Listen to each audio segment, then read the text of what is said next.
सतयुग में विदर्भ नगरी में शोणजित नामक राजा हुए थे। वह ऋषियों के समान थे। उन्हीं के राज में एक कृषक सुमित्र था। उसकी पत्नी जयश्री अत्यंत पतिव्रता थी। एक समय वर्षा ऋतु में जब उसकी पत्नी खेती के कामों में लगी हुई थी तो वह रजस्वला हो गई। उसे रजस्वला होने का पता लग गया, फिर भी वह घर के कामों में लगी रही। कुछ समय बाद वह दोनों स्त्री पुरुष अपनी अपनी आयु को भोगकर मृत्यु को प्राप्त हो गए। जयश्री तो कुतिया की योनि और सुमित्र को रजस्वला स्त्री के संपर्क में आने के कारण बेल की योनि मिली। क्योंकि ऋतु दोष के अतिरिक्त इन दोनों का कोई भी अपराध नहीं था, इसी कारण इन दोनों को अपने पूर्व जन्म का सब याद था। वे दोनों कुतिया और बेल की योनि में अपने पुत्र सुचित्र के यहाँ रहने लग गए। धर्मात्मा सुचित्र अपने अतिथियों का पूर्ण सत्कार करता था। अपने पिता के श्राद्ध के दिन उसने घर पर ब्राह्मणों के लिए कई प्रकार के व्यंजन बनवाए।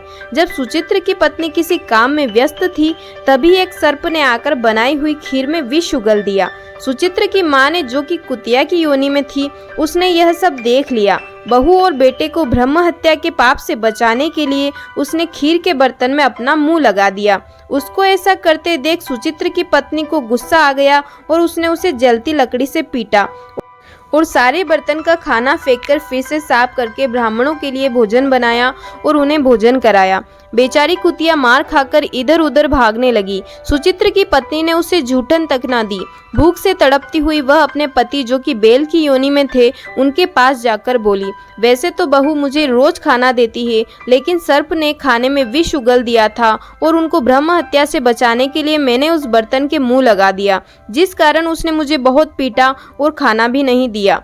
तब वह बेल बोला, तेरे पापों के कारण मैं भी इस योनि में आ पड़ा हूँ और आज काम करते करते मेरी तो कमर ही टूट गई और बेटे ने खाना भी नहीं दिया और मुझे मारा भी बहुत। ऐसा करके उसने इस श्राद्ध को निष्फल कर दिया। ये सब बातें सुचित्र सुन रहा था। उसने उनको पेट भर भोजन कराया और उनके दुख से दुखी होकर वन चला गया। उसने ऋषियों से पूछा कि मेरे माता पिता किन कर्मों की सजा काट रहे हैं जो इन योनियों में आ गिरे हैं, इनसे छुटकारा किस प्रकार मिल सकता है। ऋषि बोले, तुम इन सब की मुक्ति के लिए अपनी पत्नी सहित ऋषि पंचमी का व्रत करो और इसका फल अपने माता पिता को दो।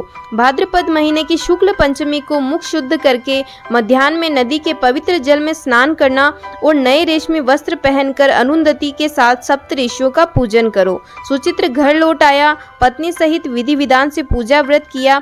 उसके पुण्य से दोनों माता पिता अपनी योनियों से छूट गए। इसलिए महिला को श्रद्धा पूर्वक ऋषि पंचमी का व्रत करना चाहिए। वह समस्त सांसारिक सुखों को भोगकर बैकुंठ को जाती है।